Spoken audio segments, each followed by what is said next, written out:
ऐसा क्या है उस प्रॉपर्टी में और ऐसा क्या है उस डॉक्टर में कि उसको उसके अगेंस्ट में कोई एक्शन नहीं लिया जा रहा? ऐसा क्या है कि पूरा पूरा सिस्टम, सरकारी जो महकमा है पूरा का पूरा, वो क्यों घुस रहा है उसमें? क्या इंटरेस्ट आ रहा है उसमें? ये एक बहुत बड़ा क्वेश्चन है। क्यों उनकी अंदर की आत्मा जो है मरी हुई है बिल्कुल? क्यों अंदर सपोर्ट निकल ही नहीं रहा है उसका कि हाँ, जस्टिस नाम की भी कोई चीज होती है? नमस्ते। आप में से कुछ लोगों ने तो जरूर हमारी पुरानी स्टोरी देखी होगी, हु किल्ड सिमरन। आपने यूट्यूब पे यार हमारे वेबसाइट पे सिमरन के बारे में पढ़ा होगा, सुना होगा और देखा होगा कि एक 22 वर्षीय लड़की, वो एक मामूली से जुकाम के चलते गुड़गांव के जगदम्बा मेडिकल सेंटर गई थी और पहुंचने के कुछ ही मिनटों में एक छोटी सी इंजेक्शन से उसकी मृत्यु हो गई। स्वर्गीय सिमरन छाबड़ा के भाई सौरभ छाबड़ा हमारे साथ आज मौजूद हैं।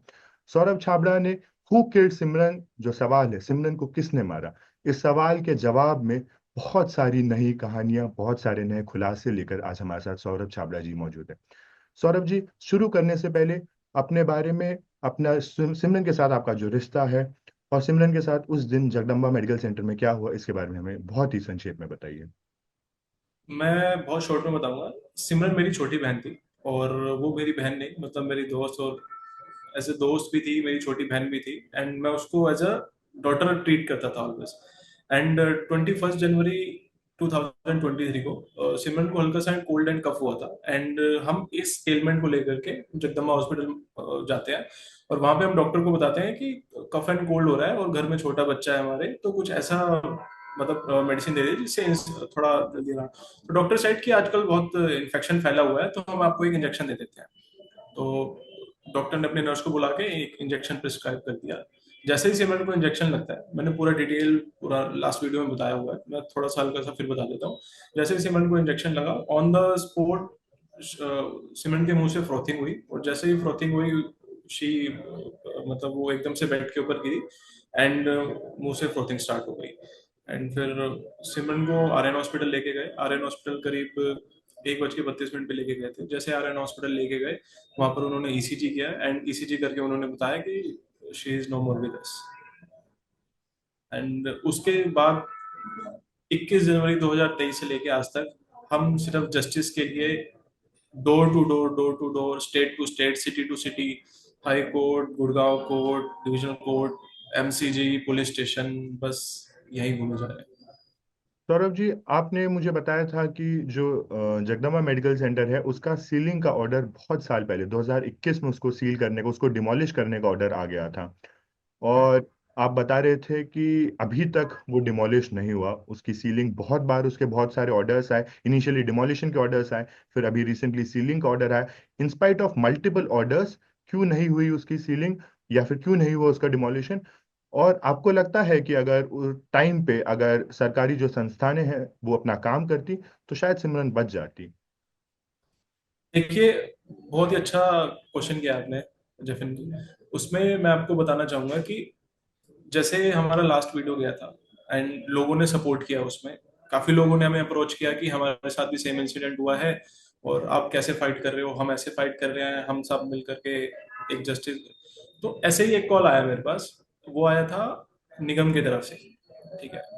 अब उसने हम जो कॉल आया, उस कॉल में हमें उस बंदे ने हमें बुलाया, बताया कि वो निगम का अधिकारी है, एक छोटी सी पोस्ट पर है, और मैं आपको सपोर्ट करना चाहता हूँ, हमारे घर में बच्चियां हैं, ऐसा करके बोला उन्होंने। और एक व्हाट्सएप कॉल था, तो उन्होंने बोला कि मैं आपको एक छोटा सा सजेशन दे रहा हूँ, आप वो कीजिए, और हो सकता है उससे आपकी कुछ हेल्प मिल जाए। तो उस पॉइंट से हमारे को उस टाइम पे उस बंदे ने हमें बताया कि आप इस प्रॉपर्टी के अगेंस्ट में आरटीआई लगाइए।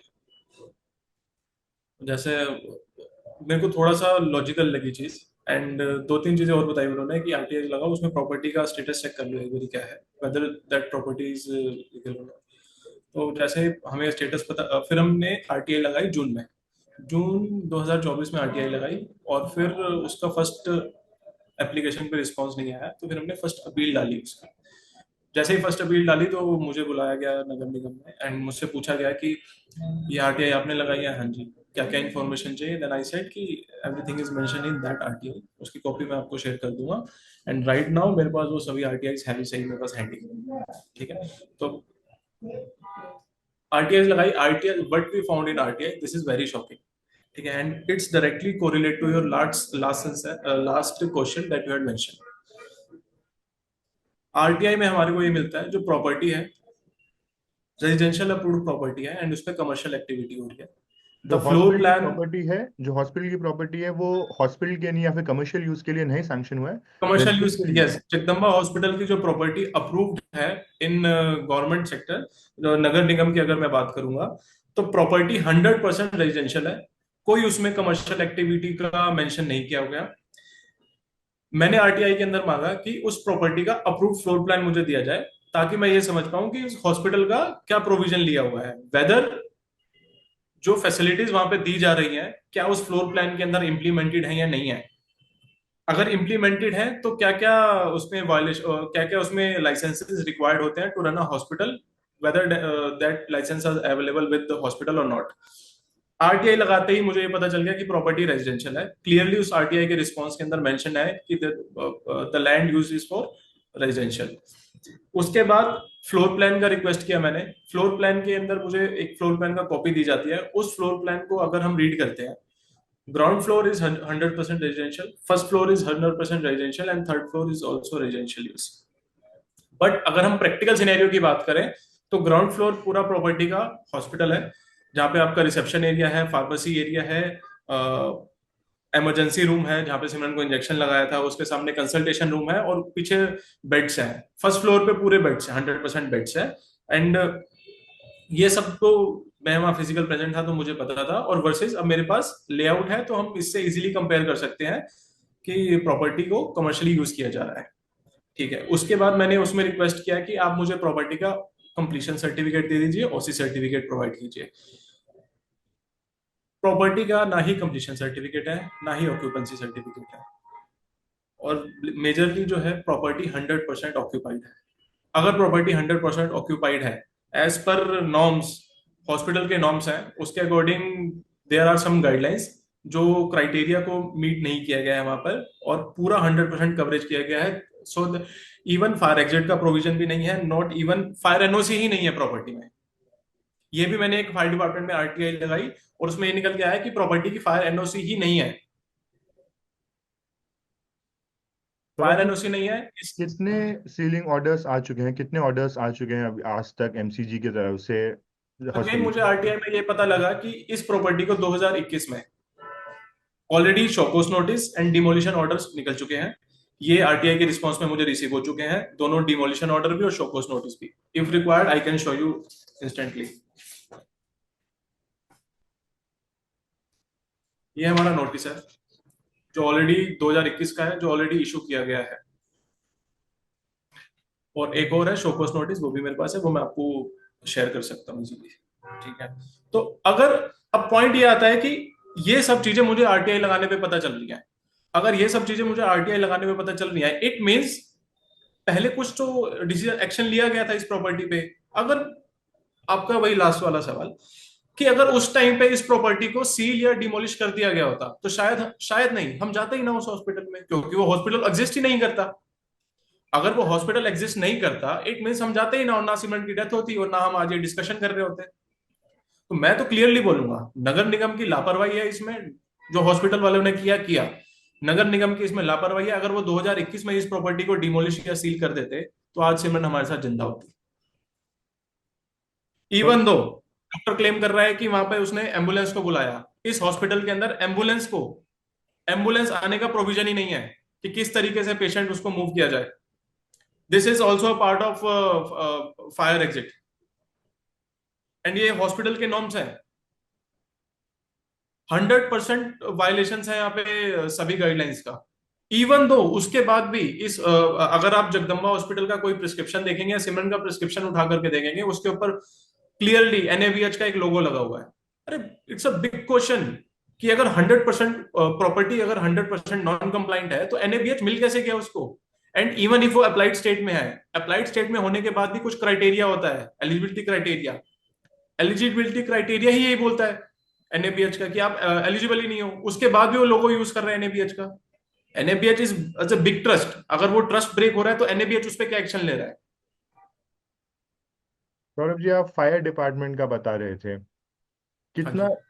कितना आप एम्बुलेंस का भी बता रहे थे, फायर डिपार्टमेंट का भी बता रहे थे, कितना रोल रहा है एम्बुलेंस का वहां पे ना पहुंचने का आपके बहन के मृत्यु में? अगर टाइम पे एम्बुलेंस पहुंच जाता तो हो एम्बुलेंस की बात करें तो डॉक्टर जो रोहित ललित हैं बहुत ही क्लियरली बोल रहे हैं, हर स्टेटमेंट में बोल रहे हैं कि उन्होंने एम्बुलेंस को बुलाया, लेकिन मैं तैश में आकर के सिमरन को प्राइवेट कार में लेकर के गया। फर्स्ट पॉइंट, एम्बुलेंस को कभी कॉल किया ही नहीं गया। सेकंड पॉइंट, एम्बुलेंस आने का वहां पे पार्किंग ही नहीं है। हर प्रॉपर्टी का एक फ्रंट एलिवेशन होता है जहाँ पे प्रॉपर स्पेस दिया जाता है एम्बुलेंस को, सो दैट कि पेशेंट को प्रॉपरली एम्बुलेंस के अंदर with all the necessary equipments आप कह एंटर रहे हैं किया कि जाए। एक मेडिकल सेंटर चला रहे हैं, एक हॉस्पिटल चला रहे हैं, और उसमें एम्बुलेंस आने का प्रोविजन भी नहीं है जगदम्बा नहीं में? है प्रोविजन सर, नहीं है सर। वो अगर आप कभी देखेंगे, अगर आप उस प्रॉपर्टी का गूगल से भी फोटो देखेंगे तो इट्स जस्ट अ हाउस। ठीक है, सामने से जो उसका फ्रंट गेट है it's just like a house. वो गेट बंद हो जाता है। इवन पार्किंग भी हॉस्पिटल के अंदर होती है, टू व्हीलर का पार्किंग भी हॉस्पिटल के अंदर होता है। अगर आप उस दिन जिस दिन प्रॉपर्टी सील होनी थी, तो ठीक है मैं आपको थोड़ा सा बताता हूँ। जब मैंने आरटीआई लगाई उसके बाद मैंने म्यूनिसिपल कॉर्पोरेशन में कमिश्नर को कंप्लेंट डाली कि ये प्रॉपर्टी है और इस ये प्रॉपर्टी 100% सारे जो आपके रूल्स हैं वो वायलेशंस हो रहे हैं यहाँ पर, एंड आप इसके ऊपर कुछ एक्शन लीजिए। उसके बाद मेरे पास नगर निगम से कॉल आता है और मुझे बोला जाता है कि आपकी कंप्लेंट रिसीव हुई है और आपने कंप्लेंट में लिखा है कि जो नक्शा, ये सब जो मैंने वायलेशन अभी मेंशन की है वो सब उसमें उन्होंने बताई। तो मैंने बोला हाँ जी, प्रॉपर्टी जो है 100% इलीगल है, तो कैसे चल रही है।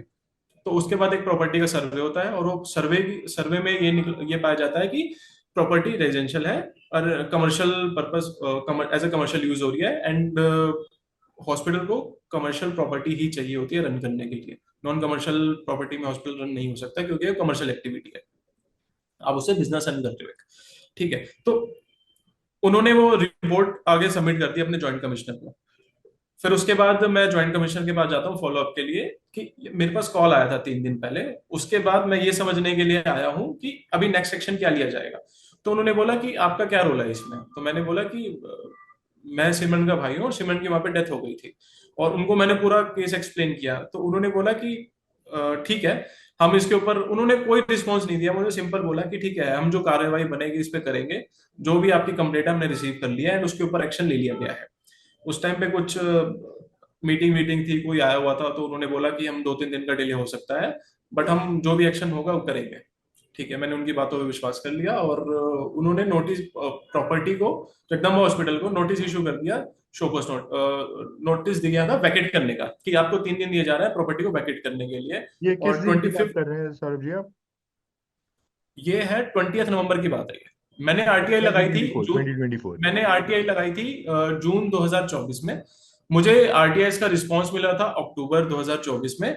उसके बाद मैंने अक्टूबर एंड में कंप्लेंट डाली थी, एंड नवंबर में उसके ऊपर इम्प्लीमेंटेशन हुआ था, एक सर्वे हुआ था, एंड 25 नवंबर को प्रॉपर्टी को खाली होने का नोटिस दिया गया था कि 3 दिन का आपको नोट 23 या 21 या 22 को नोटिस दिया था। एग्जैक्टली exactly मेरे को डेट ध्यान नहीं है, और ये 21 या फिर 22 को था। सीलिंग का नोटिस आ गया था, वेकेट करने का, सील होने का नोटिस आ गया था, उसके बाद क्या हुआ? उसके बाद ये सील क्यों नहीं है अभी तक प्रॉपर्टी, ये हॉस्पिटल सर वाली? उसके बाद ऐसा हुआ कि 25 नवंबर को हमने नगर निगम में अप्रोच किया एंड ये समझने की कोशिश करी कि आज प्रॉपर्टी सील होनी है, वो किस टाइम होगी और वेदर हो भी रही है नहीं हो रही, क्या हो रहा है, क्योंकि हम 2 से ढाई साल हो गए।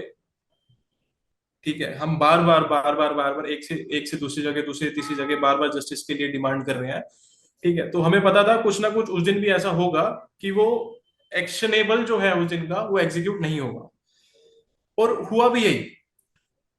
9:30 बजे हम नगर निगम के ऑफिस जाते हैं और वहां समझते हैं कि कितने बजे आएंगे। तो वहां पर डेली एक सुबह सभा चलती है जो ज्वाइंट कमिश्नर लेते हैं और वहां के जो लोगों की समस्या है उसको सॉल्व करते हैं। ठीक है, तो मैं वहां गया तो उस टाइम पे वो सभा जो उन्होंने चलाई हुई थी वो चल रही थी, एंड मैंने तब तक 11 बजे तक वहां पे वेट किया। जैसे ही 11 बजे, तो वहां पर हमने ये समझा कि किस टाइम होगी, तो वहां पर एसडी हरि प्रकाश मिले। तो बोले कि मुझे तो किसी ने बताया नहीं है कि आज प्रॉपर्टी सील होनी है।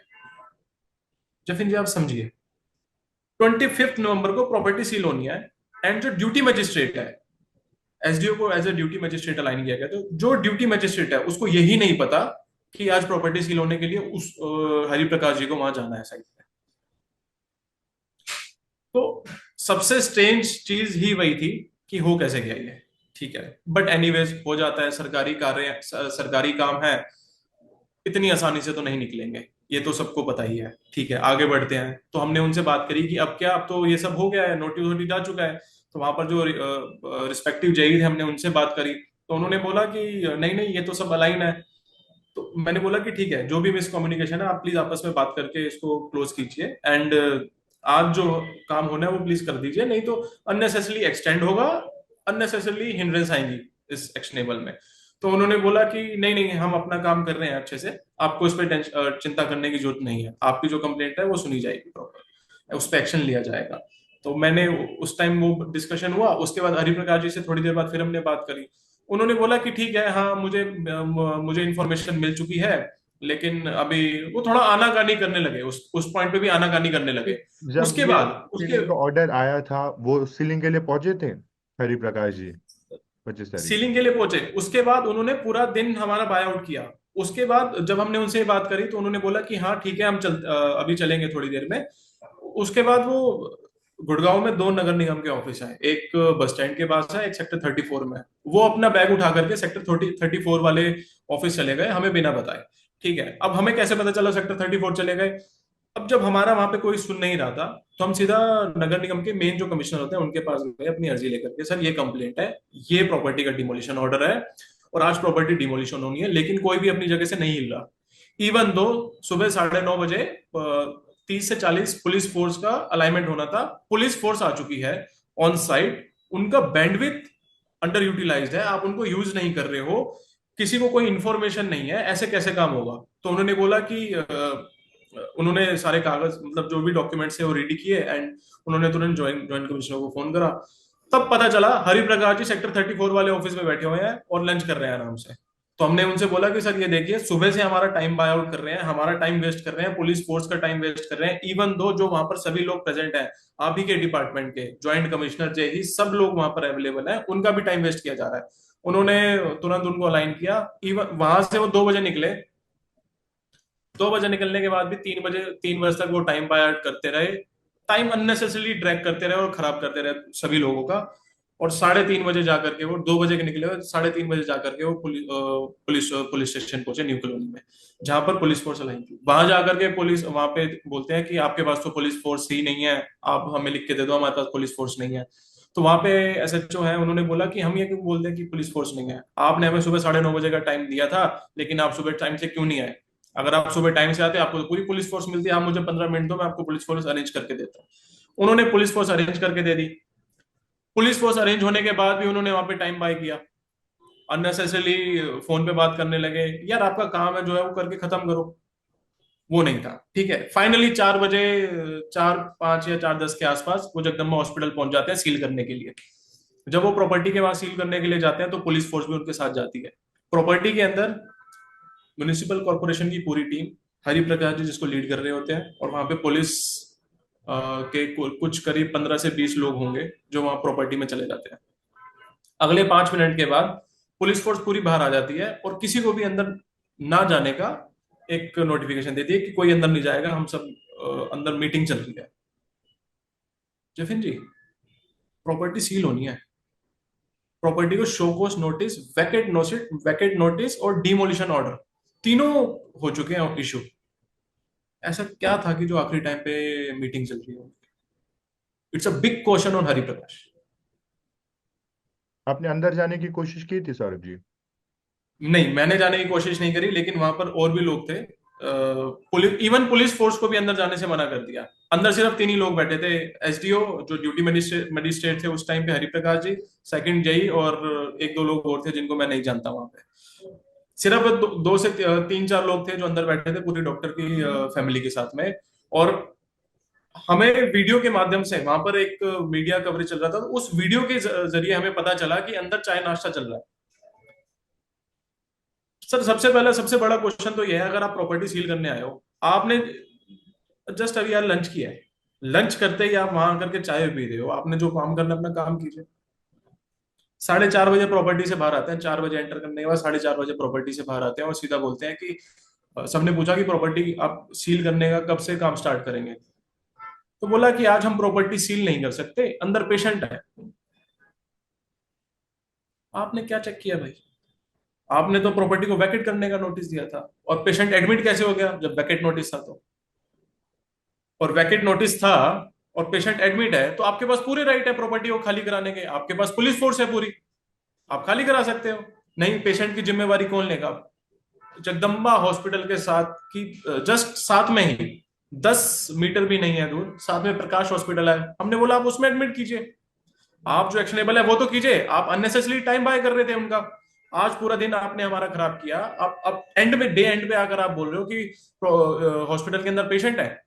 आप, अगर आप प्रॉपर्टी सील करने आए थे, आपको पता है हॉस्पिटल है, हॉस्पिटल वाला कुछ अपनी प्रॉपर्टी को बचाने के लिए कुछ भी दाव पेच खेलेगा। आपने सीएमओ को इन्फॉर्म किया? आपने सिविल हॉस्पिटल से टीम मंगाई? नहीं मंगाई।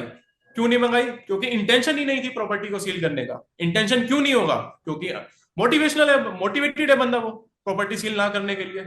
और मोटिवेटेड क्यों है वो पूरी दुनिया जानती है कि क्यों मोटिवेटेड है वो। तो 25 नवंबर को जिस दिन वो प्रॉपर्टी सील होनी थी, उस दिन वो प्रॉपर्टी सील हुई ही नहीं। इस बीच क्या क्या होता है, वो एक्शनेबल क्या करते हैं अपनी प्रॉपर्टी को बचाने के लिए, वो गुड़गांव कोर्ट जाते हैं जहां पे उन्हें स्टे नहीं मिलता, उनकी एप्लीकेशन डिसमिस हो जाती है। उसके बाद वो डिविजनल कमिश्नर के पास जाते हैं स्टे ग्रांट कराने के लिए। डिविजनल कमिश्नर के पास हम वो अपने डॉक्यूमेंट सबमिट करते हैं विदाउट एनी एविडेंस।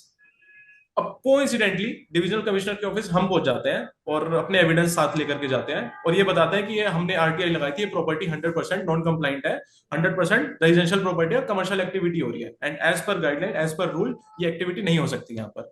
तो डिविजनल जो कमिश्नर थे उन्होंने तुरंत जो फाइल को रिजेक्ट कर दिया, उन्होंने भी मना कर दिया। इन्होंने हाई कोर्ट में अपील किया, जगदम्बा हॉस्पिटल ने, हाई कोर्ट ने भी रिजेक्ट, हाई कोर्ट ने भी क्लियर बोल दिया पहले लोअर कोर्ट में आप वेरीफाई करा के आओ, तब जाकर के उन्होंने 14 दिन का टाइम दिया, वहां पर भी स्टे उनको नहीं मिला। तो इन अ नटशेल इनको स्टे कहीं नहीं मिला, और अभी भी एमसीजी के लोग जो हैं, प्रॉपर्टी के पास कोई स्टे नहीं है, और अब भी उस प्रॉपर्टी पे कोई कार्रवाई नहीं हो रही है, ना ही आज सील किया जा रहा है उसको। सौरभ जी, आपको लगता है कि जितने भी स्टेट के संस्था हैं, जितने भी राज्य के संस्था हैं, जो म्युनिसिपल कॉर्पोरेशन हो गया, फायर डिपार्टमेंट हो गया, जितने भी पुलिस हो गई, जुडिशरी हो गई, क्या आपको कभी महसूस होता है कि इन ये सब मिलकर एक कॉन्स्पिरेसी कर रहे हैं, कोल्यूड कर रहे हैं कि हॉस्पिटल को बचाया जाए, सिमरन को, उस बेचारी 22 साल की बच्ची को इंसाफ ना मिले, उस हॉस्पिटल को, उस डॉक्टर को प्रोटेक्ट किया जाए, इसके लिए कोल्यूजन हो रहा है, कॉन्स्पिरेसी हो रहा है, ऐसा आपको महसूस होता है? नहीं, महसूस नहीं होता मुझे, मुझे दिख रहा है क्लियरली। अगर मैं पुलिस फोर्स की बात करूं, जो इस केस के आईओ थे नरेश कुमार, मैं बहुत ही क्लियरली उनके अगेंस्ट में हमने कंप्लेंट भी डाली हुई है। अगर डे वन पे अगर उन्होंने सीसीटीवी फुटेज कलेक्ट कर लिया होता, और प्रायोरिटी पर, not even priority, as per timeline उन्होंने अगर सैंपल्स को प्रोसेसिंग के लिए भेज दिया होता, फॉरेंसिक लैब में टेस्टिंग के लिए, तो भेज दिया होता तो शायद गलत शब्द था, नहीं भेजा। ना ही आज तक सीसीटीवी फुटेज लिया गया उस प्रॉपर्टी का, ना ही उस डॉक्टर का एफआईआर हुई, ना ही सिमरन के जो विसरस सैंपल्स है, बॉडी पार्ट जिसको हम बोलते हैं, हार्ट, लंग, 3 महीने तक पुलिस स्टेशन में सड़ रहे थे। अरे, 3 महीने तक पुलिस स्टेशन में बॉडी सैंपल्स को रखने का क्या मतलब है? क्या पुलिस स्टेशन जो है इतने कैपेबल है कि उन्होंने एम्बिएंट टेम्परेचर मेंटेन किया होगा? आज की डेट में इंडिया का हेल्थ इंफ्रास्ट्रक्चर इतना है कि एम्बिएंट टेम्परेचर नहीं होगा मेंटेन उनका। तो पुलिस का महसूस होने की जरूरत है ही नहीं। क्लियरली दिख रहा है कि पुलिस ने ये काम किया, नरेश कुमार ने ये काम क्लियरली किया है। क्यों किया है नरेश कुमार बताएगा अच्छे से, बाकी पब्लिक जानती है क्यों करा होगा उसने ऐसा। सेकंड, मेडिकल बोर्ड की बात करता हूं मैं।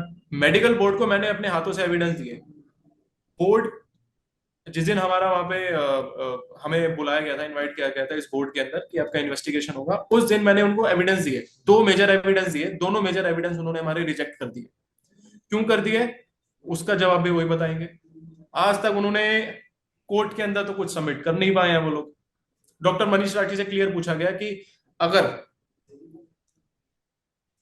इंजेक्शन दिया ही नहीं गया 40 मिनट तक, तो आपने अप्रूव कैसे कर दिया? आज तक वो इस चीज का तो जवाब दे नहीं पा रहे हैं। ठीक है, इट्स जस्ट, मैं आपको बस ये बताने की कोशिश कर रहा हूं कि मुझे सिर्फ फील नहीं हो रहा, ये सब हुआ है हमारे साथ, पुलिस ने हमें सपोर्ट नहीं करा, मेडिकल बोर्ड ने हमारे को सपोर्ट नहीं किया। उसके बाद अब मैं निगम के पास आया हूं, निगम से भी मुझे कोई सपोर्ट नहीं मिल रहा। ऐसा क्या है उस प्रॉपर्टी में, और ऐसा क्या है उस डॉक्टर में कि उसको उसके अगेंस्ट में कोई एक्शन नहीं लिया जा रहा? ऐसा क्या है कि पूरा पूरा सिस्टम, सरकारी जो महकमा है पूरा का पूरा, वो क्यों घुस रहा है उसमें? क्या इंटरेस्ट आ रहा है उसमें? ये एक बहुत बड़ा क्वेश्चन है। क्यों उनकी अंदर की आत्मा जो है मरी हुई है बिल्कुल, क्यों अंदर सपोर्ट निकल ही नहीं रहा है उसका कि हाँ जस्टिस नाम की भी कोई चीज होती है। Saurabh ji, thank you so much हमसे जुड़ने के लिए।